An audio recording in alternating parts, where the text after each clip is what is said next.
Daar's 'n gevaar vir my en jou, as ons nie God se weë ken nie, en kies nie.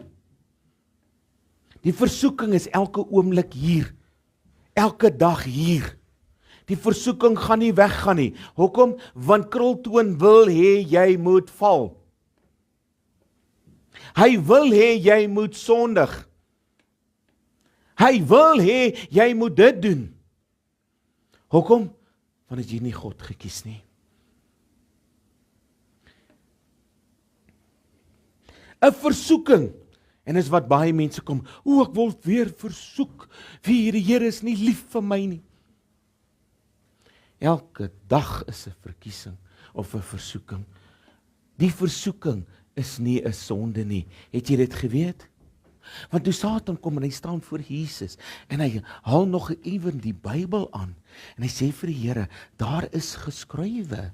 Toe sê die Here van nee, jy moet eintlik mooi gaan lees oor die tweede versoeking. Jy het die teksversies omgeruil. Dis wat die woord sê.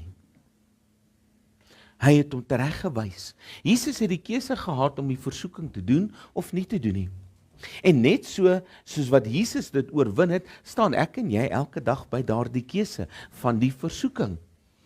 Ons het 'n keuse of ons dit wil doen of nie. Versoeking is nie die sonde nie, maar dit is 'n sonde om daarvoor oor te gee en te soog. En Satan gebruik graag versoekings om jou sonde skadeloos of onweerstaanbaar te laat voorkom. Is dit nie wat Satan doen nie? Ag kyk, as ek tog net een keer gou daardie ou fliek op TV kyk, daardie wat met die kaal lywe rondloop. Dis mos onskuldig, ek sit in my privaatheid. Jy het die deur klaar oopgemaak vir Satan om jou verder te kan kom karnaval. Ag, ek gaan tog net een keer. Niemand gaan my sien as ek gou hierso gou in my huis gou daar handkas drinker word en die plat hondjie uit die handkas uithaal en 'n koue enetjie vir my gooi nie, né? Is dit nie so nie? Is dit nie wat ons doen nie?